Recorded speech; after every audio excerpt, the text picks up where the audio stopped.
रिंकू, हाँ जी। ये देख। आगे तो चले। सत श्री अकाल बीजी। सत श्री अकाल पुत्र। अब साफ दिखाई दे रहा है बीजी।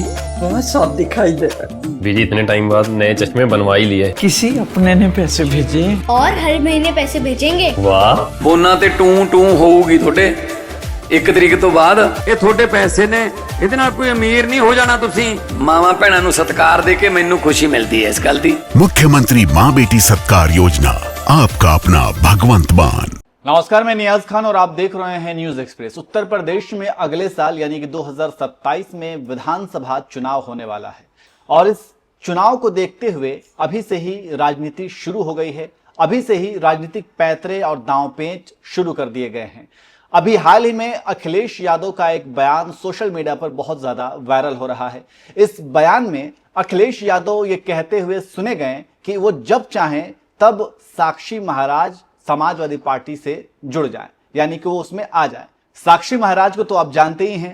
साक्षी महाराज एक हिंदुत्व के चेहरे हैं, कट्टर हिंदुत्व के चेहरे हम कह सकते हैं, और उन्नाव से वो बीजेपी के सांसद हैं। अब साक्षी महाराज के लिए इस तरीके का बयान देना समाजवादी पार्टी के मुखिया अखिलेश यादव की तरफ से ये वाकई एक राजनीति को एक अलग ही ट्विस्ट राजनीति में पैदा कर दिया है। सबसे पहले चलिए हम आपको वो सुना देते हैं कि अखिलेश यादव ने क्या कुछ कहा है। साक्षी जी जब मिलेंगे हम उन्हें प्रणाम भी करेंगे और हम पूछेंगे जरूर उनसे। देखो मैं सच बताऊं आपको, आप नहीं जानती कुछ भी। जिस दिन हम चाहेंगे साक्षी महाराज जी समाजवादी पार्टी में आ जाएंगे। आप जानती नहीं हो कुछ। सच बता रहा हूं मैं आपको, आप पूछ लो फोन मिला के। हम लोग जिस दिन चाहेंगे उसी दिन साक्षी महाराज जी समाजवादी पार्टी में आ जाएंगे। तो सुना आपने किस तरीके से अखिलेश यादव ये कह रहे हैं कि जब हम चाहें तब साक्षी महाराज समाजवादी पार्टी में आ जाए। इस बात के बहुत सारे मायने निकाले जा रहे हैं, इस बयान के बहुत सारे मायने निकाले जा रहे हैं। इसी पर हम चर्चा करेंगे। हमारे साथ चर्चा करने के लिए हमारे सहयोगी केशव हमारे साथ मौजूद हैं।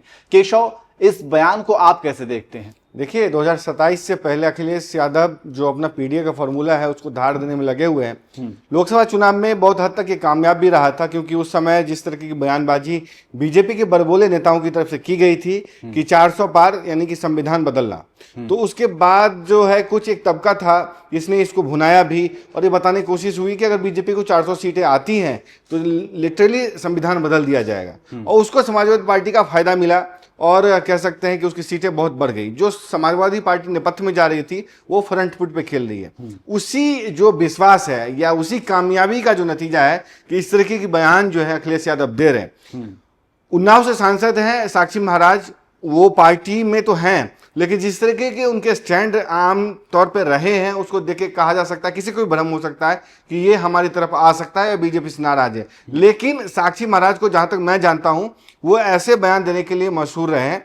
पार्टी की लाइन लेते हुए भी इस तरीके के बयान, सलाह जो कहते हैं ना, सलाह देने वाले, नसीहत देने वाला उनका टोन रहता है। तो इसी से हो सकता है कि सपा प्रमुख को भ्रम हो सकता है। लेकिन बीजेपी से उनका जाना इस तरीके से कोई खबर नहीं है, क्योंकि वो बीजेपी के एक बड़े ओबीसी चेहरे के तौर पे हैं, एक संत समाज को भी रिप्रेजेंट करते हैं और जो बीजेपी की लाइन है उसको वो टो करते हैं। तो इसलिए उनका बीजेपी में जाना मुझे नहीं लगता है कि इस बात में कोई सच्चाई होगी। लेकिन राजनीति है, कह सकते हैं संभावनाओं खेल है, कुछ भी हो सकता है।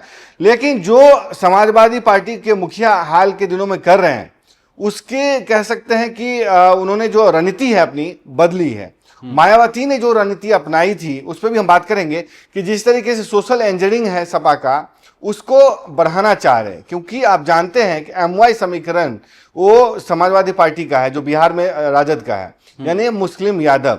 उसको जब तक नहीं बढ़ाएंगे समाजवादी पार्टी के मुखिया तब तक सपा सरकार नहीं बना सकती, क्योंकि वो दौर गया जब वो मुख्य पार्टी हुआ करती थी और सीधी लड़ाई बसपा और सपा में हुआ करती था।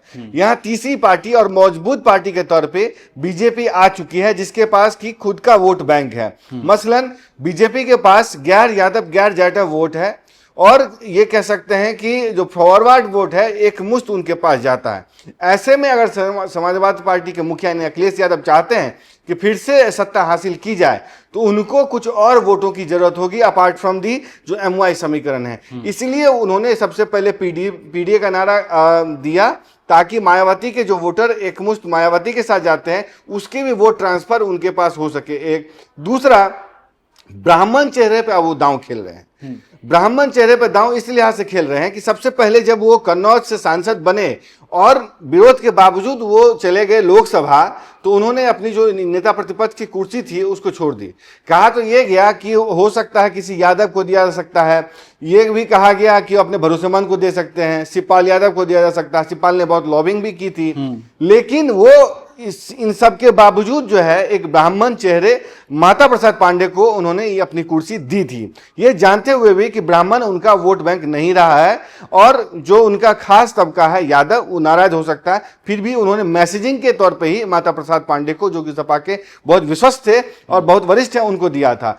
इसी कड़ी में आप समझिए जब राम मंदिर वाला प्रकरण आया है जो कि सीधे सीधे बीजेपी से जुड़ता है, क्योंकि बीजेपी पूरे प्रक्रिया में रही है तो सपा प्रमुख को निशाना साधने का मौका मिलता है। इसी के लिए उन्होंने दो अपने विश्वस्त लोगों को है फिर से एक्टिव किया है, वो है सनातन पांडे और तेज नारायण पांडे उर्फ पवन पांडे। तेज नारायण पांडे के बारे में बताऊं नियाज, तो ये पूर्व विधायक हैं और सपा प्रमुख के विश्वस्त माने जाते हैं, करीबी माने जाते हैं। और सनातन पांडे जो है बलिया से सांसद है, उन्होंने चंद्रशेखर के बेटे को भी हराया था और वो उस तरीके की सीट है। और वहां पे समझिए कि वहां से जीत करके आना, पूर्वांचल जीत करके आना, वो भी अपने आप में एक तरीके से समझिए कि ब्राह्मण चेहरा होना, फॉरवर्ड चेहरा होना अपने आप में बड़ी बात है और इम्पैक्ट डालता है पूर्वांचल में। इसलिए उन पे दांव खेल रहे हैं कि आप ब्राह्मण सम्मेलन करिए, आप ब्राह्मणों को पार्टी के साथ जोड़िए, उनको विश्वास दिलाइए कि जो मायावती के दौर में ब्राह्मणों के साथ मतलब एक तरीके से उनको संरक्षण दिया गया था, या जो मायावती करने की कोशिश कर रही है, या कथित तौर पे बीजेपी से ब्राह्मण नाराज है, तो उनको सम्मान जो है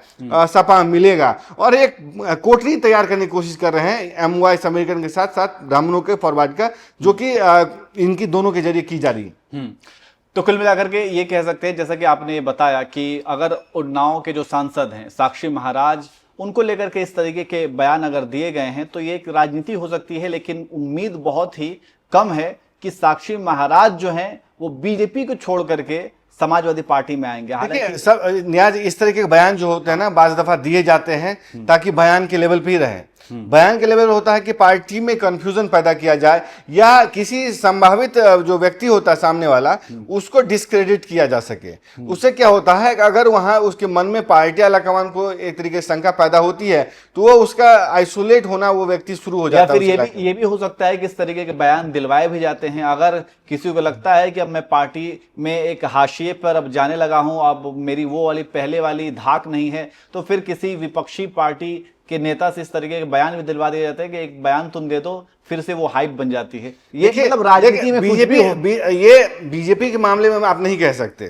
कांग्रेस के समय में ऐसी होती थी कि मंत्री बनने से पहले ही अपने नाम उछाल देते थे और लॉबिंग करके, समझिए नीरा राडिया प्रकरण आपको पता है कि किस तरीके से मीडिया में, टीवी स्टूडियो में मंत्रिमंडल का गठन होता था। लेकिन बीजेपी में अगर ऐसा होता है किसी का नाम चल जाए टिकट के लिए, किसी के नाम का ऐलान मीडिया में हो जाए तो उसका नाम कटना तय है। तो इसी लिहाज से अगर चाहते हैं साक्षी महाराज की नाम उछाला जाए सपा प्रमुख की तरफ से और पार्टी पर दबाव बने बीजेपी जैसी पार्टी में, तो ये मुश्किल है। नरोत्तम मिश्रा जो कभी मुख्यमंत्री के चेहरा हुआ करते थे, उनका दतिया में क्या हाल हुआ आपको पता है। दो तीन नाम भेजे गए थे, जिसमें आशुतोष तिवारी, उसके साथ नरोत्तम मिश्रा को वहां भेजा गया था नाम। पैनल ने वहां से आशुतोष तिवारी का नाम का सिलेक्शन किया, नरोत्तम मिश्रा को काट दिया, ये जानते हुए भी कि जो माहौल बनाया गया था नरोत्तम मिश्रा की, वो अमित शाह के करीबी है, फिर भी उनको टिकट नहीं दिया गया, राज्यसभा का टिकट भी नहीं दिया गया था। तो समझ लीजिए कि नरोत्तम मिश्रा जैसे बड़े शख्स का, जो कि एक फॉरवर्ड चेहरा है, उसके साथ ऐसा हो सकता है।